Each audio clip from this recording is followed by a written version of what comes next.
Chinese electric vehicles. Why are they so amazing and primed to take over the world? What did the state do to help them succeed? And what lessons can policymakers around the world draw from the industrial policy that helped them take off in such a dramatic fashion on the mainland? To discuss, I have on today JP Helveston, professor at GW. JP, all right, so let's just start off with the state of play today. Give the audience a sense of how successful Chinese electric vehicles have been so far.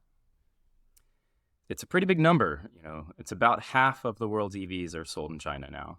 And that's been kind of consistent pretty much forever, the era of modern EVs. So a lot of them. And more recently, it's starting to really accelerate. Last year, it was about 22% of new cars sold was EVs in China. And, compare that to the US, it was only about 5 or 6%. So pretty far along, I would say, in development and magnitude. It's a really big deal. The other thing that's also really important is most of those EVs are made by Chinese firms. So this isn't like, GM and Volkswagen and and Toyota, companies like that selling EVs. It's like BYD and Geely and Chery and like all these Chinese companies that a lot of people have never even heard of. And they're just selling a lot of EVs. So they have their own domestic industry and it's really booming. And most interestingly, like a lot of the domestic industry are not joint ventures with foreign firms, but are actually like completely domestically driven and kind of grew up with local requirements such that, the vast majority of the parts that go into these cars are actually Chinese. Isn't that right, JP? Yeah, I mean, there's a really sort of convoluted and interesting history of how this has emerged, but it hasn't emerged in a vacuum. There's a very large conventional, gas car industry in China that has been really dominated by foreign firms. All the main brand household names of, they're all over there selling gas cars, but the EV sector has kind of emerged on its own, and I think a lot of ways where the indigenous sort of Chinese firms have just had all the motivation and sort of the right timing and right incentives and all sorts of things have aligned where they have really emerged as big leaders. They're not the only ones. Tesla is over there. Tesla's selling a lot of EVs in China. Like half or so of Tesla's entire sales are in China now. So China's an extremely important market for them, but the majority of them are Chinese firms. I can say that half of Tesla's annual sales are in China. So China's very important for them. But on the flip side, it's about, I think, 90% or so of the EVs in China are made by Chinese firms. So Tesla is not as huge a player over in China as it is in other parts of the world. I got to look it up to get the exact number. I'm thinking it's maybe 10%, but maybe it's more now. Maybe it's emerged. There were 5.2 million EVs sold in China last year. 10% of those were Teslas, but the rest were Chinese firms. JP, before we jump in, just put some numbers on it. All right. So in 2022, there was 5.2 million EVs sold in China. And most of them were Chinese brands. So only about 10% were Teslas. The rest were mostly Chinese firms like BYD, Chery, Geely, firms like this. Many people have never heard of these names, but they're pretty big in China. All right, so let's take a step back. JP, why has Chinese leadership for decades been so interested in electric vehicles? Yeah, I think EVs sort of promise a few key things that China's government certainly desires. I mean, for one, oil security is a real issue, actually. I mean, they do have the world's largest gas car market, and that's been the case since 2008. And they don't have near as many oil reserves, so they're having to import a lot of oil. So transitioning to EVs, that's just a very strategic, smart sort of national security issue. Get off of dependence on importing oil. But there's a lot of other things too. There is a big push to clean up the environment. That's really important.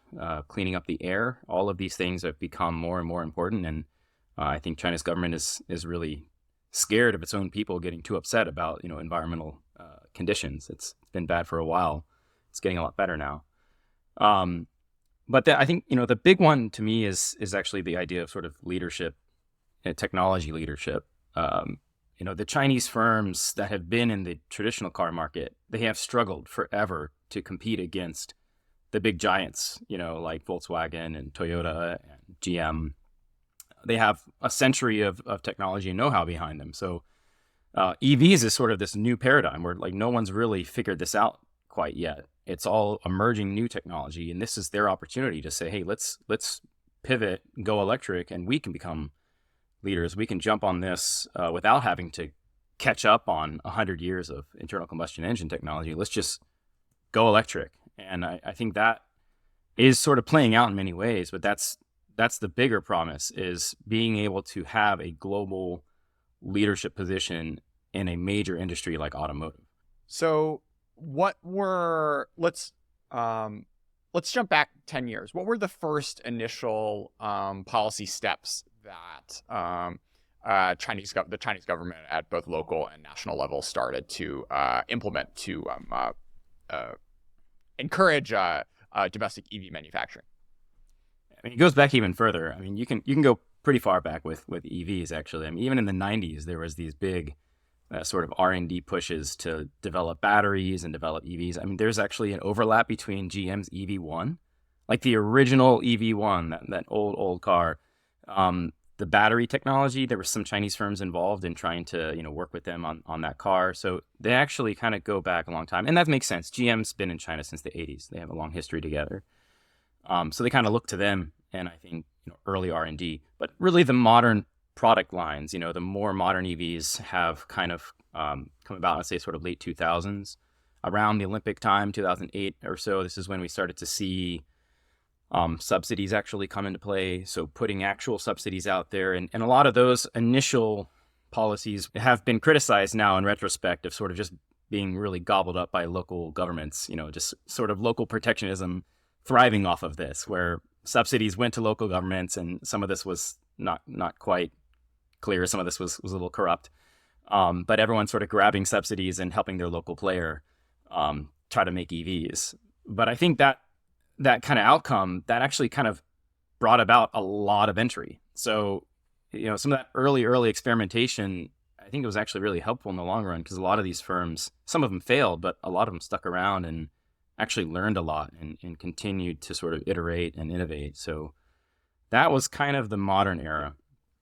So let's stay on that for a second, JP. There's this big debate, like, how do you want to foster infant industries? And I've read plenty of papers arguing that, you want to have a unified domestic market if you are going to do this sort of infant industry thing, so that there's enough room for the sort of new domestic entrants to run. But like what you argue in some of your recent papers is actually like, China is kind of big enough that it can almost like play an infant industry game on like a city to city or province to province level.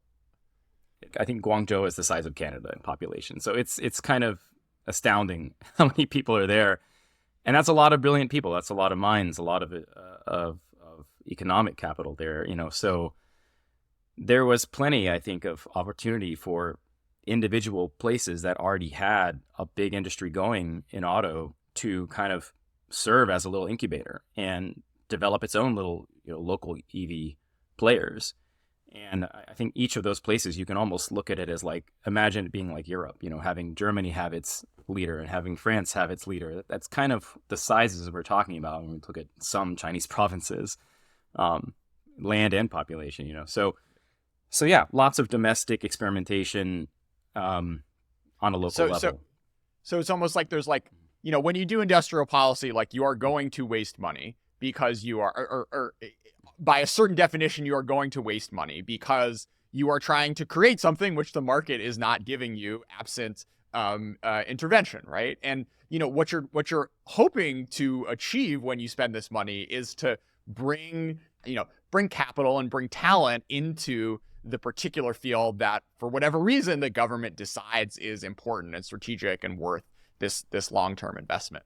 And so, even if it's sort of impossible to do in the Chinese system without having this kind of local protectionism, at least in this case, it seemed like the payoff has been really dramatic, and having a sort of like Cambrian explosion of electric vehicle startups, which then over the coming decade have ultimately, you know, consolidated, and you know, the wheat has been separated from the chaff in the subsequent decade.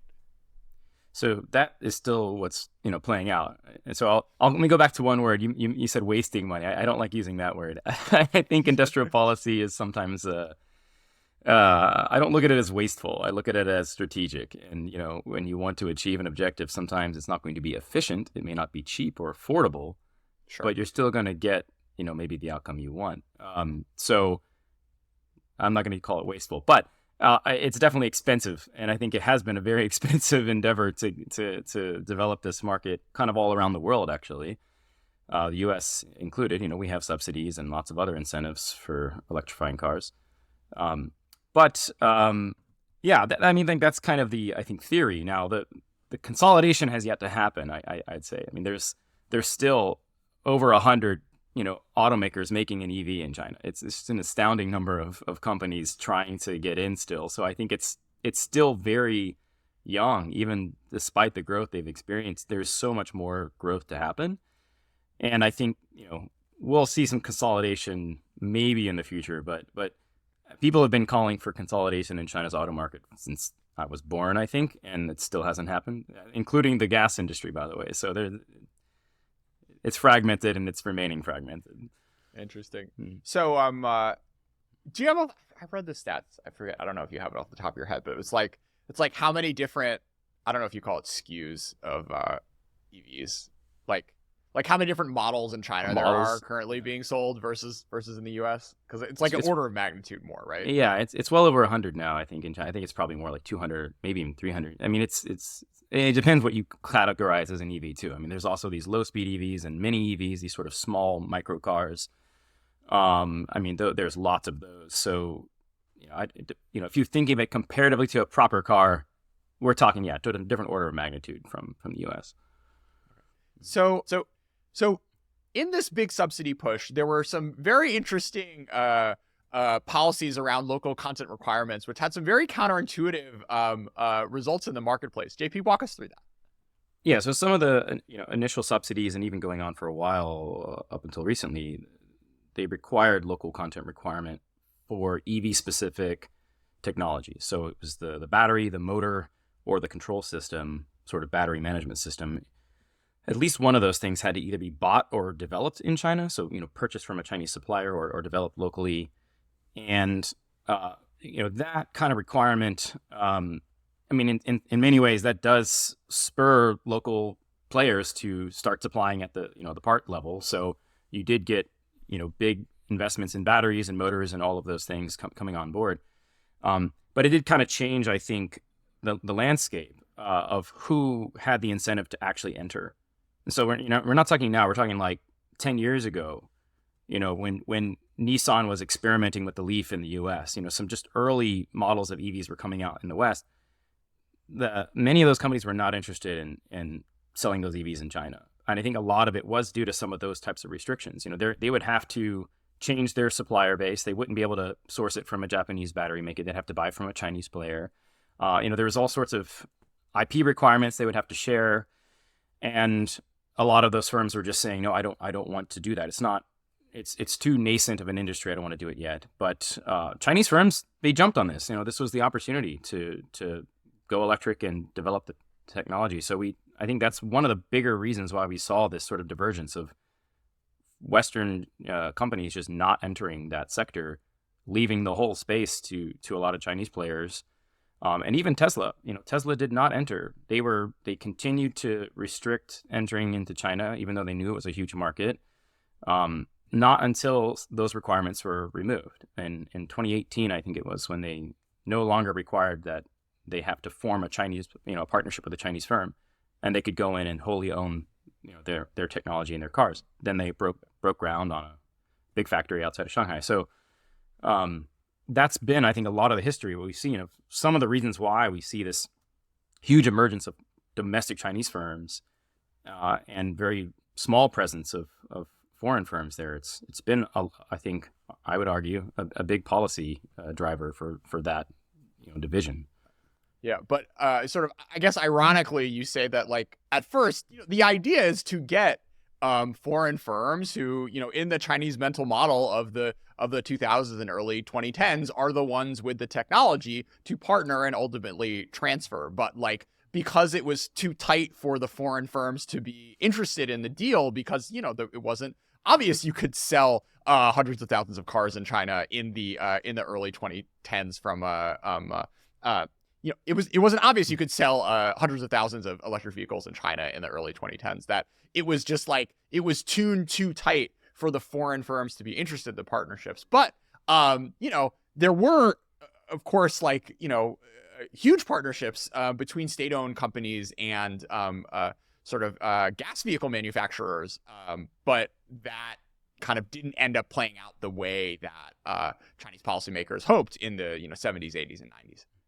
Yeah, so I mean that's a really important point, is this overarching system, the joint venture requirement, joint venture system. I mean, for anyone who's, I'm sure if you've studied any industry in China, you've probably heard of joint ventures. I mean, this is how a lot of the economy has developed in numerous industries, but in automotive, it's been notorious, that if a foreign firm wanted to come make and sell cars in China, they had to form a formal partnership with a Chinese partner, and that was a joint venture. And the joint venture was the one that was going to make and sell the car. So, it's a Honda Civic. It's got a Honda logo. All the technology in it is a Civic, but it's sold by, the joint venture firm, not directly by Honda. So that's kind of been the game for every global player. And they're willing to play that game, I think, in conventional cars, where they know they still have a pretty big lead on domestic Chinese firms. There's no concern of creating a competitor. And I think, in EVs, it's a totally different game. Now everybody is on the same starting point in many ways. So, forming that partnership could be risky. It could put you at serious risk for some of the emerging technology you're developing back home. And I think there's just a number of reasons, that being a big part of it, why foreign firms just chose to stay out. Yeah. And also, over the past 40 years, what's been proven, particularly in the automotive space in China, is that the joint venture partners kind of got fat and lazy, and were making enough money off of Honda doing all the work that they didn't necessarily, or Honda got good enough at like keeping the crown jewels to themselves that this sort of domestic partners weren't able to really ultimately level up their game and compete head to head against the foreign partners. Yeah, there's actually, I mean, there's tons of great research on the gas sector in that sort of story, and that's mostly the through line is not necessarily that they're fat and lazy, but more so that the foreign OEMs have been very good at controlling their intellectual property, their technology, even though they are formally having to share it. It's one thing to show someone a blueprint. It's a whole other thing to kind of show them how you designed that blueprint. That design knowledge, designing for production, being able to take an idea and say, I'm going to now mass produce this thing thousands of times a week with zero defects. There's just tons of embedded knowledge in that, and it's hard to implement successfully. So the design knowledge is, I think, where a lot of companies have been able to maintain their advantages. But again, when you go to EVs, you're talking about a totally different powertrain. And so we're rewriting that design knowledge right now. And many of these Chinese first firms, some of them are coming with design knowledge that already exists in, say, batteries. That's something that automakers in the West maybe haven't got a great advantage on. And so in some places they're actually at a disadvantage. So I think we're seeing a totally different level of competition kind of play out in this space now with EVs. So yeah, JP, let's talk about batteries for a second. I think nowadays it's like 75% or more of lithium-ion batteries for use in cars are manufactured in China, which is a really remarkable statistic, given how so many countries around the world have made electric vehicle manufacturing a priority. So how did this state of events come to happen, JP? Well, I mean, let's just recognize again that half of the world's EVs are made in China. So even though it's like 75%, it's a big number. Like most of those are actually just being domestically consumed. Interesting. So it is having a giant market. You're going to be a big player on a percentage basis, but they're still globally central, absolutely central. And I think you have to go further upstream to see where it really starts to impact. It's not necessarily the production of them. It's the refining of the materials. You get lithium from Australia maybe, but it has to go to China to be refined, to become sort of battery grade material. And that number is like 99%. I mean, they are the single node choke point for most battery materials. So they do have a very dominant central position in battery production, no matter where you're making them.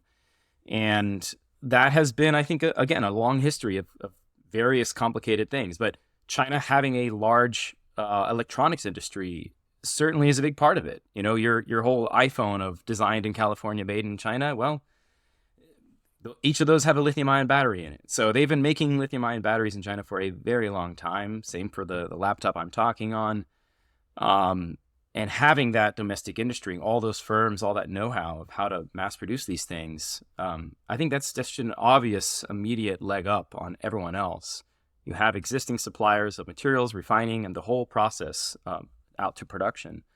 And again, so then when all this kind of converged in the 2010 to 2015 or so, when domestic firms were starting to say, hey, I'm going to make an EV, I need a supplier, these firms are happy to jump on board and increase their sizes and start producing more product. So that supply chain has just rapidly emerged from earlier consumer electronics, moving into auto very quickly. And again, mostly supplying the domestic market. That really helps.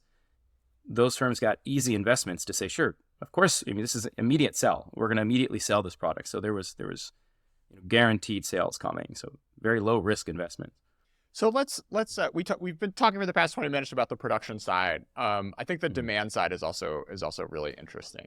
There were great stories. So in large cities in China, like Beijing and Shanghai, you can't just like walk in and buy a car. There's like a lottery system, and you gotta win to be able to get a plate or what have you. One of the like funnier incentive structures that Chinese local governments used is like allow people to skip the lines if they bought an electric vehicle, which I just think is like fantastic.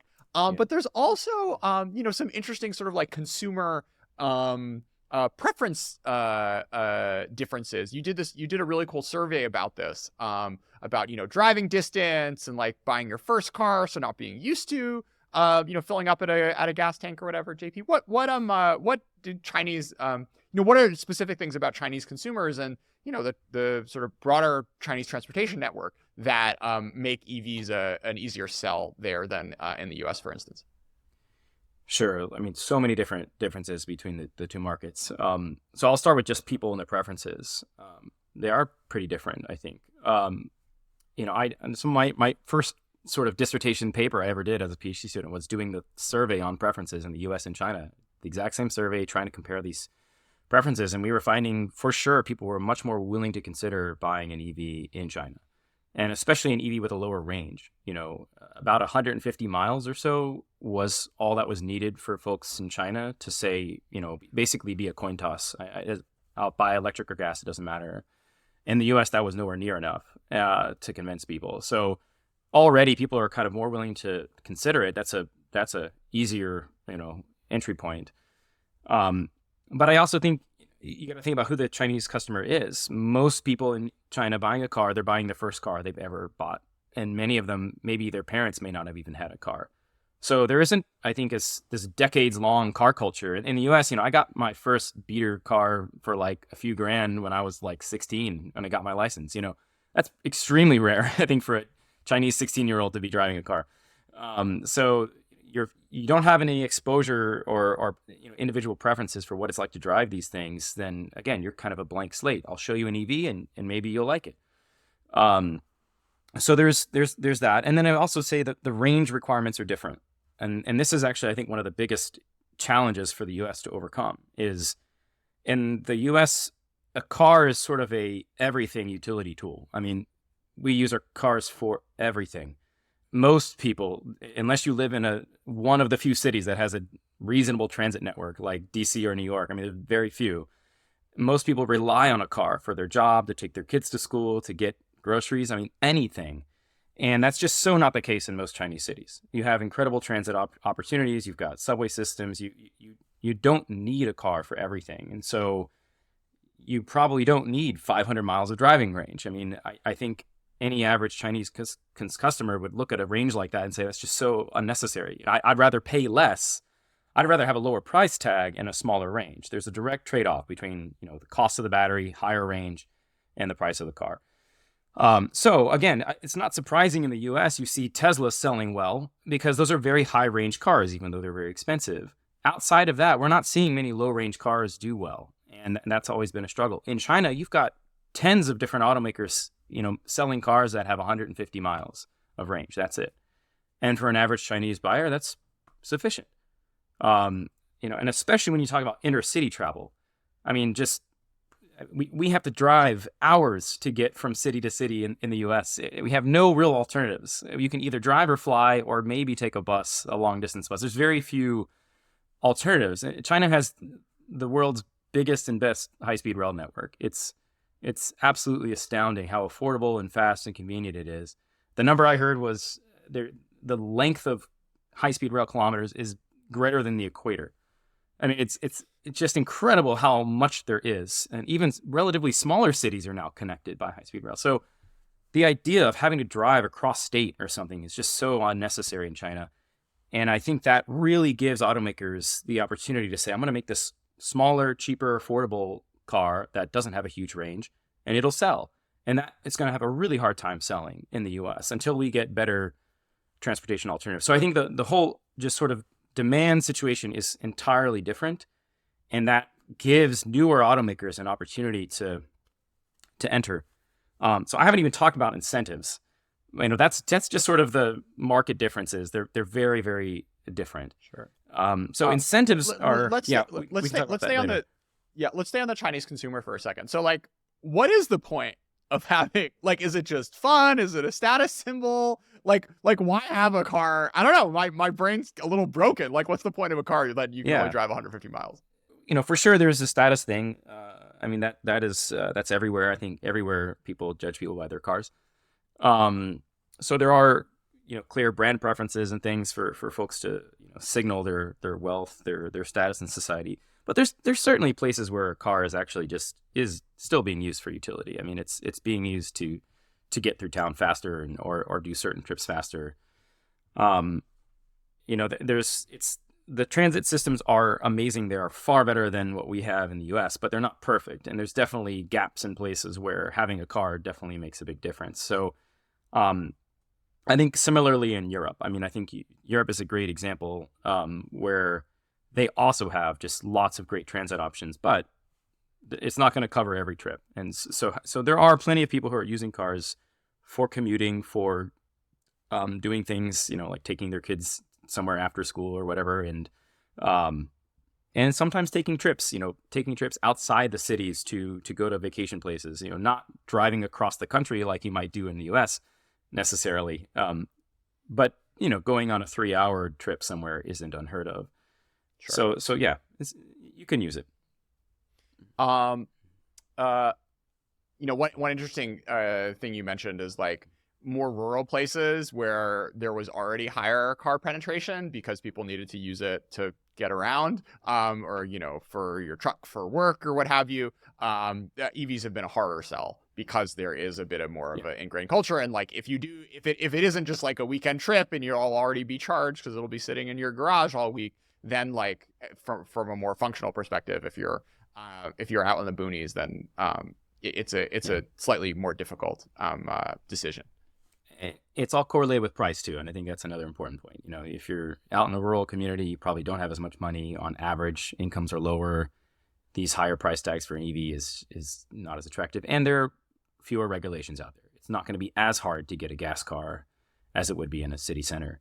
So multiple factors are skewed where you're going to see EVs being adopted in the big city centers, high incomes, lots of restrictions on gas cars, and the opposite in the rural countryside. And we're seeing the same thing in the US too. So JP, 150-mile range EVs only work if you can charge them in lots and lots of places. How has China been able to incentivize the rollout of, I think, what is the world's most impressive sort of charging network? Sure. Charging is the other critical piece to make EVs a reality. I think in general, you kind of just think of charging as slow and fast charging. Slow charging being the thing where you come home from work, you plug it in, and by the time you wake up, it's charged. It can take 10 hours or more to fully charge a large EV. Fast charging, maybe 20 to 30 minutes.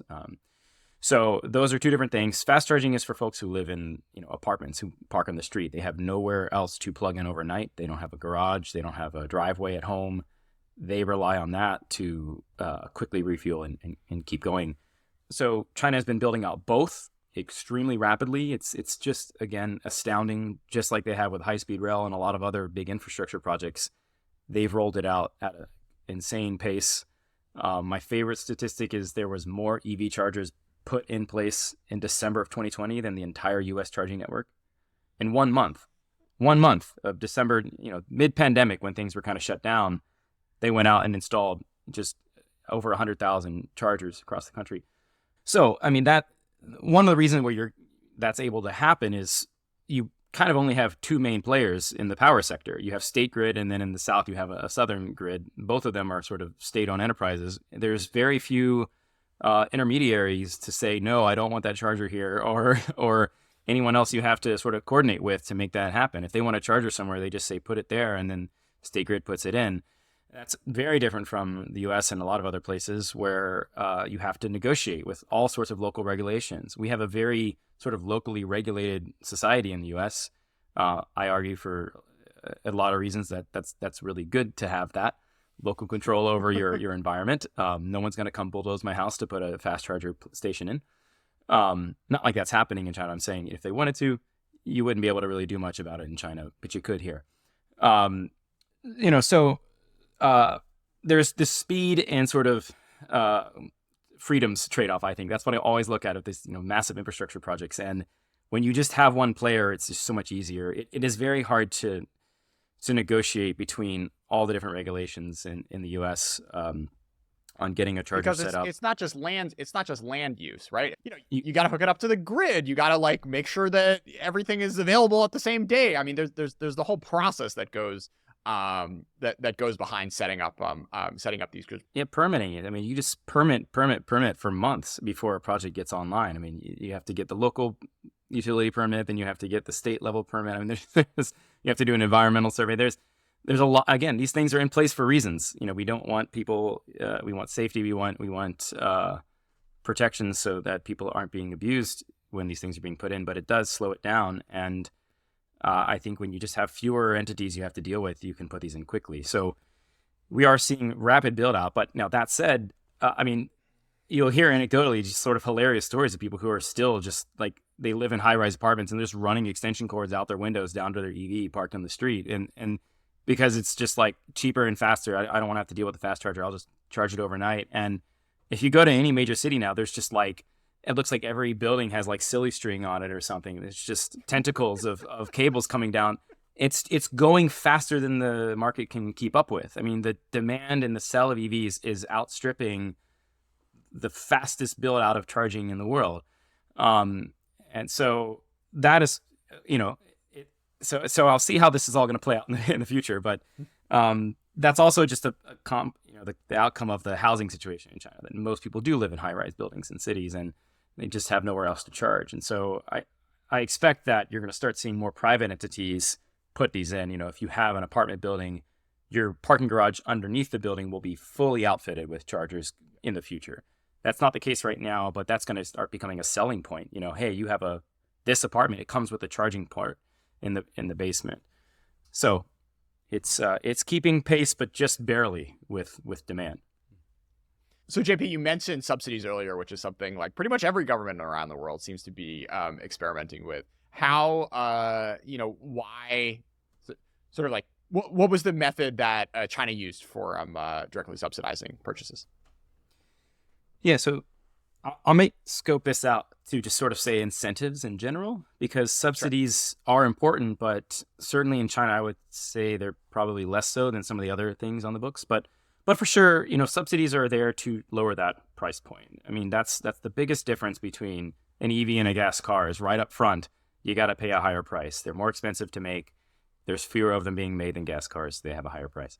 We've been subsidizing in the U.S. since 2009, and about the same for China when they did some of their initial city-based subsidy programs, and then there was a national one.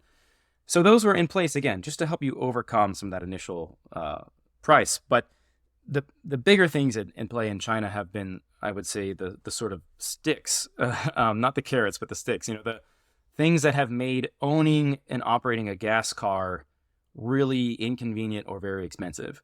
So in a lot of the cities, getting a gas car, even sort of before the EV era, has already been kind of difficult. Just for controlling the population of cars on the streets that was getting out of control, cities were implementing these restrictions where you had to get enter into a lottery to get a license plate, or you had to auction them. I mean, the auction ones are really crazy. I think they're really hard to imagine, like in the US, that in Shanghai, a license plate goes for like $15,000. I mean, that's like a whole car. I mean, not a great car, but like maybe a pretty good Corolla or something.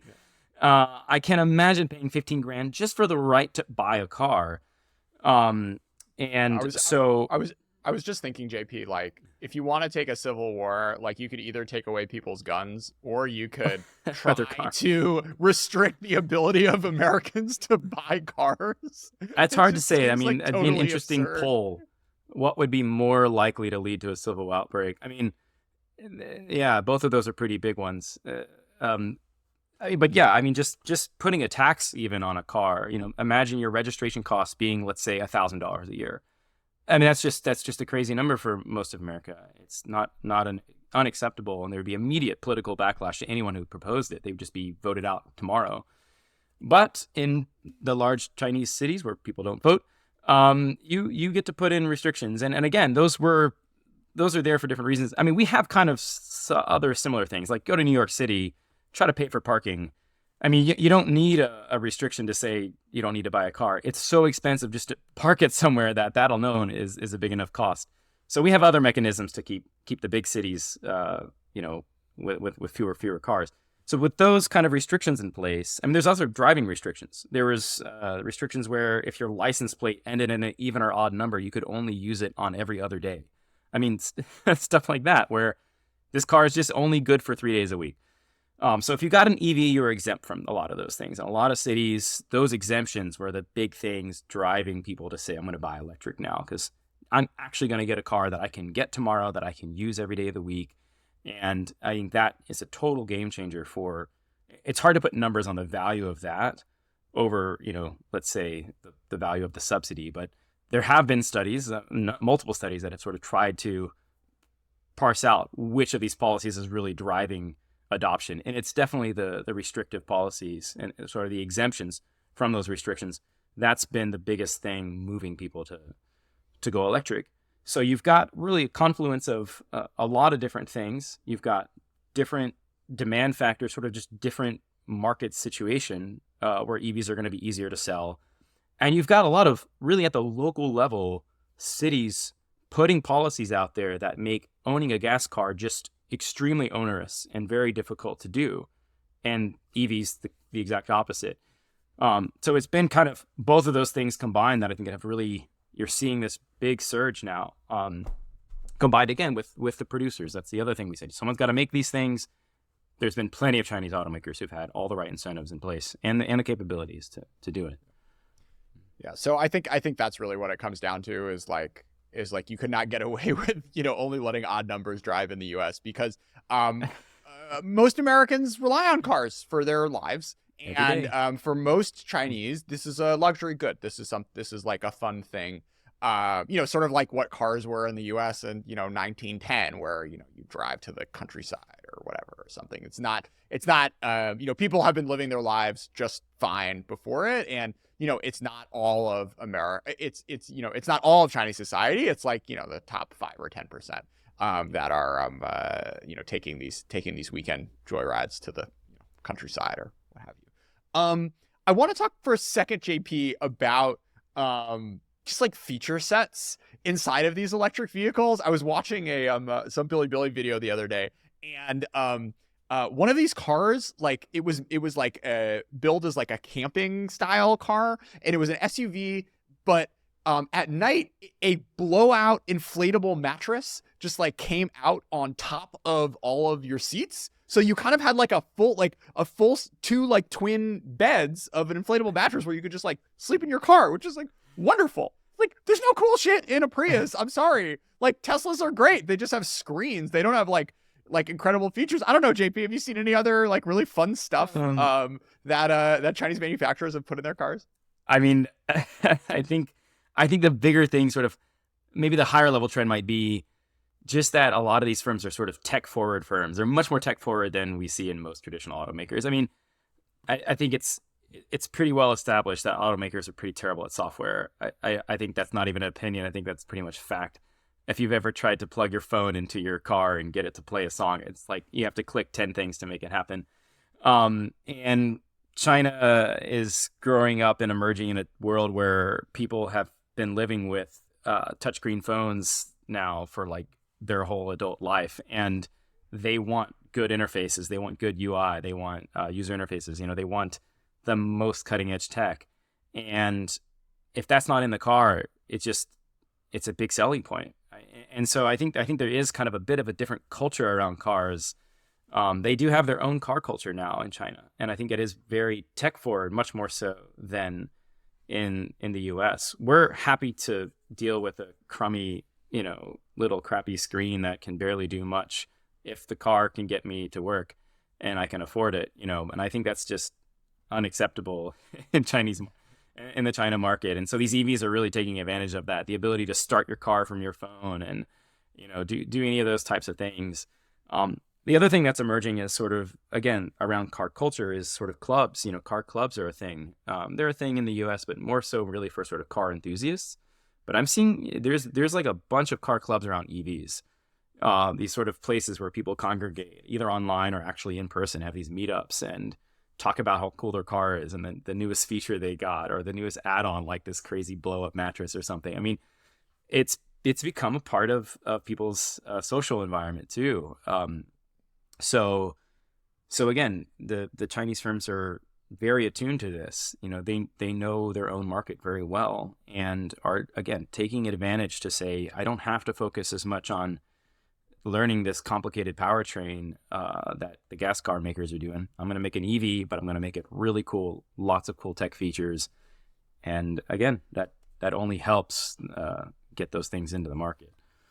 Yeah, it's interesting, the sort of software dynamic of it, right? Because like if you just think from like an employment prospect perspective, if you are a 20-something, 30-something, ambitious software engineer in America, like the last place you really want to work is Mercedes-Benz or Ford or GM. These are there's no equity you're gonna get.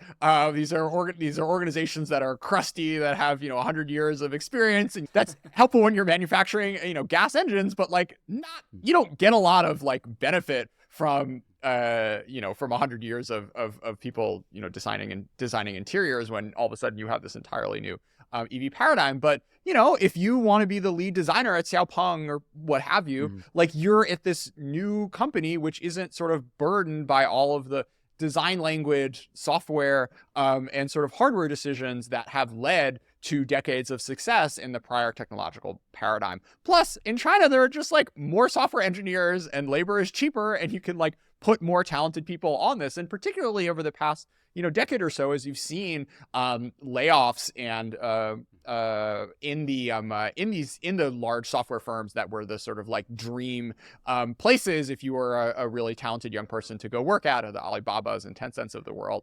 having this other industry which can make use of your skills, I'm sure is like a very enticing prospect. I mean, I think the overall architecture of the firm is changing some too. I mean, the software division of a company like GM has forever been mostly focused on engine control. Controlling controlling the engine, managing cool systems. Managing all the actual physical components of the engine to get this thing to perform well, because you're dealing with 1,000 moving parts and they all have to work perfectly. And so they have to be software controlled. That software is so old. It's decades old. And many of the people who are like experts in that, they're the only ones in the world who are, because no one knows how to do that anymore. It's like outdated languages that don't even exist. And that if that's the primary people leading your software, then, the people over in the user interface side, they may not have as much say. And so I think it's a very different, again, you're sort of dealing with this incumbent software perspective on what is software and what should it be used in the car. And I think in any EV, software is such a central thing. It is like the first thing that comes to mind. You've got a battery, you got a motor. You have to make these things work perfectly together. You don't even have many of the mechanical things that do the work for you, like a differential, the thing that helps control the speed of the wheels as you turn so that they don't lock up. You don't have that in an electric car. You just have software that changes the rate of how wheels are going to spin. So it's software is central to how you even operate the car, how everything is working in the car, not just the interface with the driver. And I think you're just going to prioritize that so much more. So again, yet another thing we're seeing, if you're a brand new firm in China, that's where people are putting their talent, and that's where they're investing in people. And you're getting just totally different products out of it that are really impressive. Tesla's the perfect example of that. They've been very software focused from the very beginning, and you can see that totally different product from what traditional automakers are making. So, JP, there are the Rivians and Teslas of the world, but fortunately or not, you have had a century of manufacturing success in gas makers who are all trying to make this conversion. And U.S. policymakers like Chinese ones have recognized the strategic importance of this industry, and the Inflation Reduction Act last year has put is putting billions of dollars to work to try to make sure that American electric vehicle consumer demand and manufacturing ends up succeeding. What are some of the sort of interesting like echoes and parallels you see in that legislation to what's happened in China over the past few years? For sure, I'll say, just for the record, I mean, the Inflation Reduction Act, I think, was absolutely critical. So I'm going to give some critique of it, but I want to say that if I had to choose a world between no IRA or the IRA we got, I'd still take that one. Because there's other sectors that are really important, like wind and solar and a lot of other things that are important here. But for EVs, let's talk about it. I mean, one of the big things that was put on the books with IRA is local content requirements for batteries for EVs. So if you want to get a new EV, most of that, if not all of the materials, not just where it's made, but the raw materials for those batteries have to be sourced from basically not China. I mean, the language is something like the US or a US ally, but it's basically just, saying not China. And that's really challenging because, as I said earlier, China's kind of the central node for all battery materials critical for EVs. So it is, I think, a big challenge. They're putting it in there to try to, I think, replicate some of those local content requirements that helped China's industry emerge. But I think there's some really important differences that you have to kind of look at. That when China put those in place, they already had a battery industry, a quite mature, very well-established lithium-ion battery industry.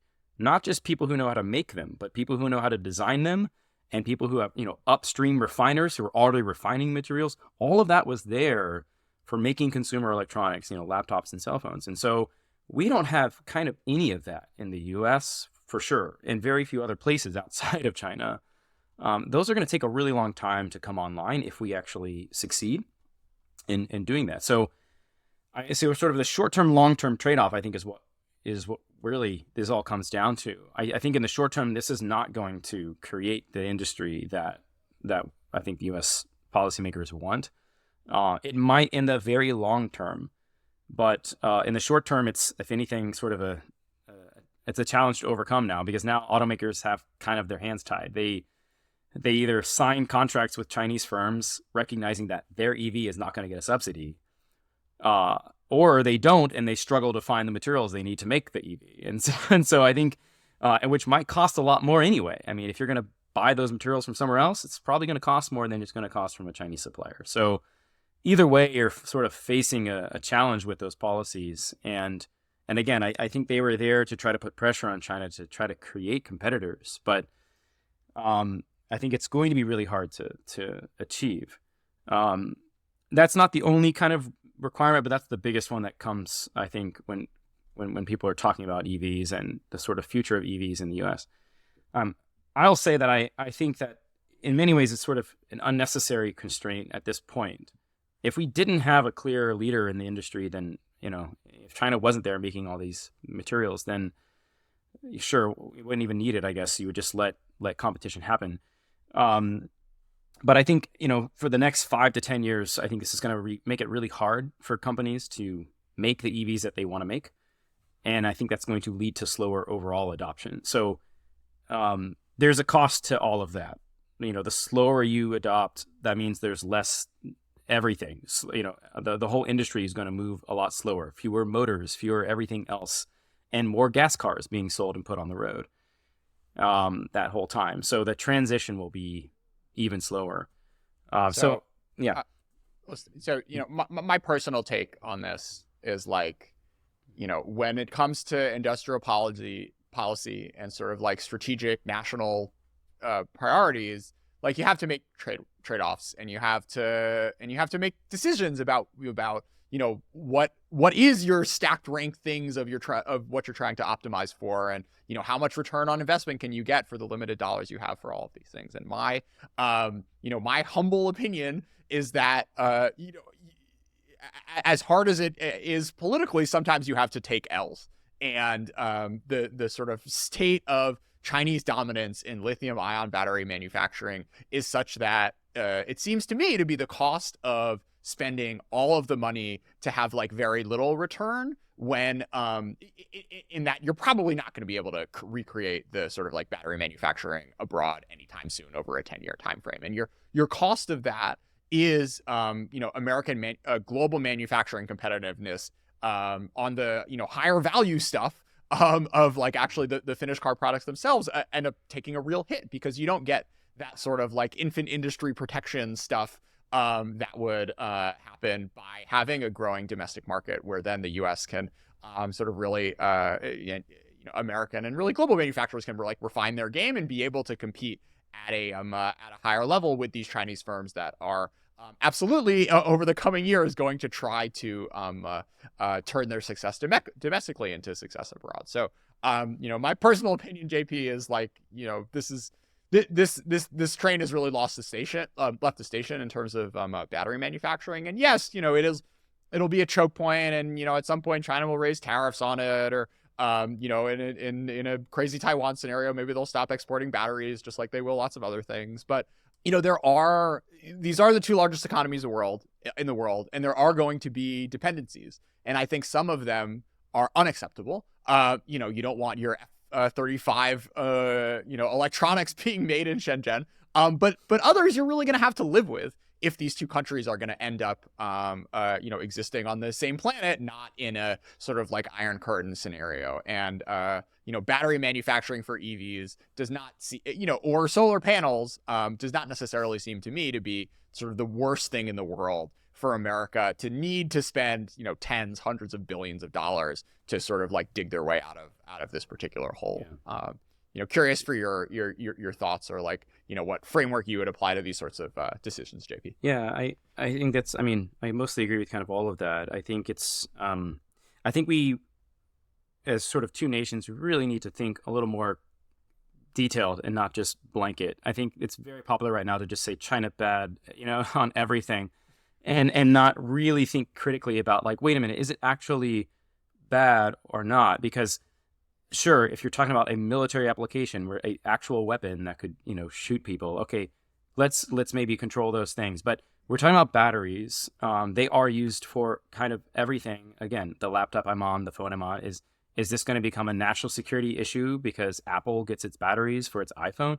I mean, consumer products, which a car is still a consumer product, I don't see as big as a national security threat as a lot of the other things. So I think it's very easy to say national security and then ban everything as maybe your motivation for some agenda. But it's like there are other things that are also being traded off. I don't think anyone like in America really complains when they go to Walmart and they get like a really cheap LED TV from Hisense. It's a Chinese company, even if maybe they don't even know that. But why not that? Well, that's a consumer electronic. For what it's worth, JP, my Hisense TV just knocked out, okay, maybe a bad example. After 2 years. Yeah. So I'm like, actually, really, this is the first like Chinese thing I bought that's like totally broken on me. I've looked this up. There are all these reports like they bought the cheap RAM and I like loaded too many programs on it. And, but I mean, restart. Anyways, I'm very upset. Hisense, come on. It's the analogy I know I you use guys are listening because, but you're like, what we care a lot about is affordability, and especially for a car, because it is such a central thing in American life. It's an absolute need in many, if not most, of Americans' lives. You have to have a car that's affordable and reliable, and EVs have that promise. I mean, if the price comes down, then it's a strictly dominant technology because it's so much cheaper to use, less maintenance, less operating cost. So for a lot of people, this could be a real benefit to have a lower burden and not have to pay so much to maintain this car and drive it around. But that is kind of, I think, some of the things that you're potentially losing out on by forcing companies to pay more to work with a different supplier than an established one, and maybe have to relearn a lot of knowledge that already exists. And that's kind of been the antithesis of the auto industry. In fact, I mean, like every major auto player, like how they started was usually going to a competitor, learning from them, and then bringing home whatever they learned and starting it themselves. That's exactly what happened with Toyota and pretty much every company that's come since. And that's what some Chinese firms are doing now. They're learning from the competitors, but now they're innovating on that. And I think something like a battery I think that it is a central component of the EV, but why not partner with a firm who's a master of making those things and mass producing them? You're going to make them here, by the way. I mean, you're not going to make them in China and ship them here. They're way too expensive and costly to do that. It's almost certainly going to be manufactured in a plant here, just like Tesla's Gigafactory is. That's a Panasonic battery that Tesla makes here and employs thousands of Americans to run that factory. I mean, I could imagine a cattle plant in multiple states in the U.S., even though the IP and the technology is a Chinese battery, it's employing Americans to make this technology that then goes into a U.S.-made car. It's a Ford, it's a GM, or it's a whatever. So these are complex consumer goods, but at the end of the day, putting barriers on getting access to things like that, I think is I think the wrong move. And I think there's plenty of other areas. I mean, we can talk about chips. Chips is one where I'm going to lean the other way a little bit more because they are being used for military weapons and AI. But batteries, I think we should reconsider this. And I have a similar stance on solar. I don't even think it's necessarily worth trying to get in. It's so mature. They're so much further ahead on that development. Let's focus on the next generation, like lithium air batteries, for example. That's still in the lab. Let's find a way to scale that up, and then maybe we can control that domestically. But trying to reproduce what's already been done elsewhere, I think that's an uphill battle that's just going to cost a lot and cost us in things that we're not even thinking about yet, like slowing down the overall EV transition. Yeah. So it's, you mentioned cost, you mentioned the broader EV transition, but I think you can also make a sort of like national industrial competitiveness argument for this, which to me comes off as pretty compelling, which is basically like, look, if you are going to if you're going to put like the domestic development and advancement of American EV manufacturers like behind when they figure out how to like make batteries, like it's probably just not going to happen.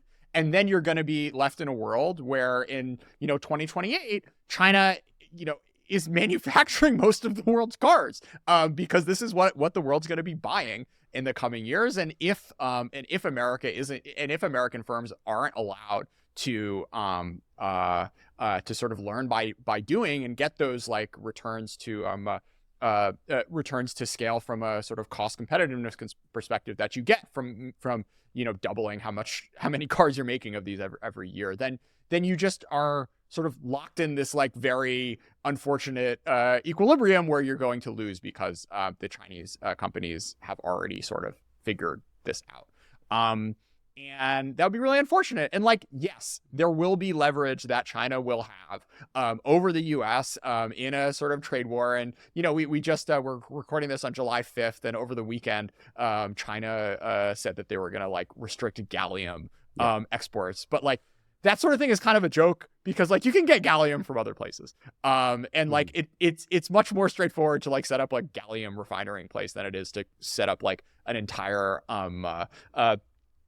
like battery manufacturing ecosystem. I think the thing that American policymakers should really be wanting to avoid in a sort of US-China context is like losing the commanding technological heights of any like really large industry, which, isn't just fighter pilots, but also like the sort of things that drive long-term economic growth and productivity, of which, automotive is a like really important 20th and 21st century industry. And, we are going through this big technological transition.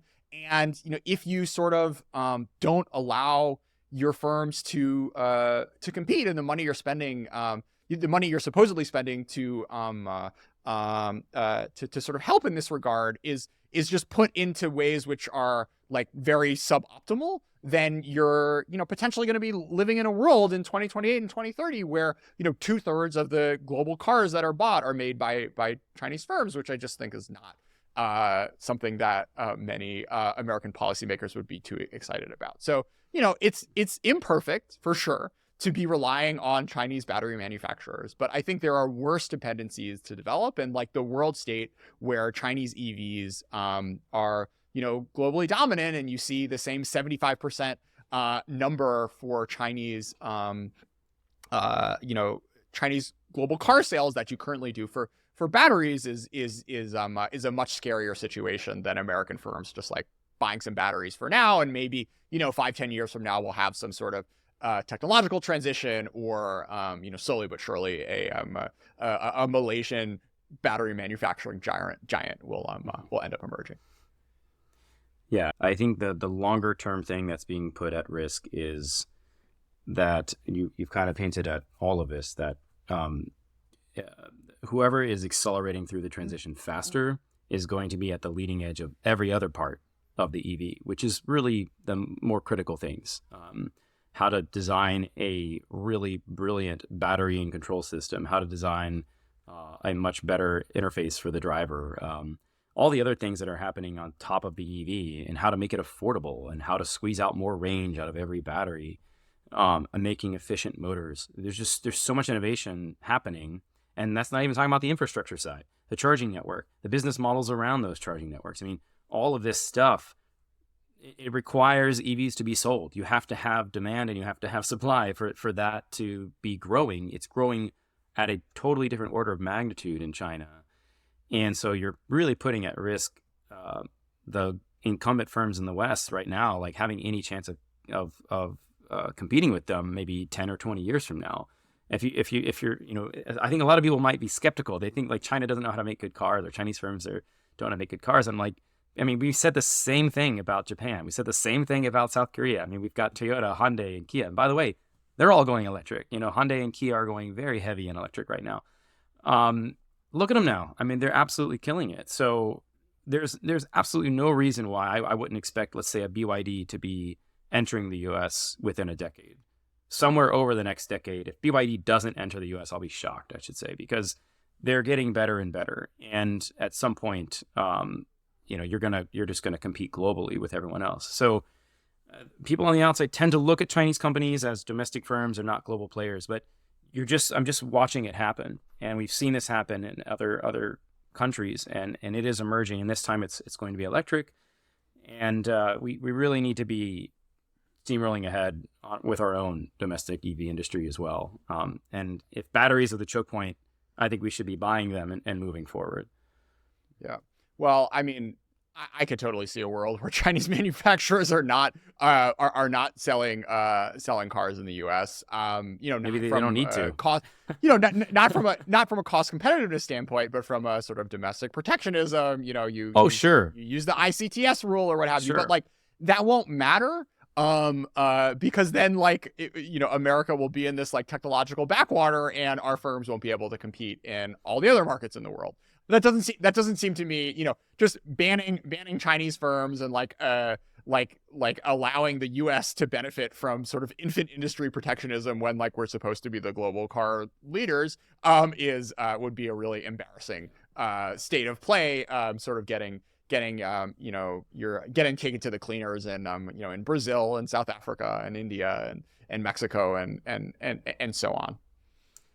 Yeah, I think one thing that sort of doesn't feel good to people is that like it seems unfair. Like it's like, hey, China broke all the rules, right? Like they have these local content requirements. They were breaking WTO regulations. Why can't we now do this? and won't this work for us? And I think it's just, there's a whole context here that's really important, that like, yes, China was doing that like 10 years ago, but they also already had an industry to build on. I mean, they weren't doing it from nothing. And like we've already talked about all the different reasons why it's an easier sell to make an EV and sell an EV in China.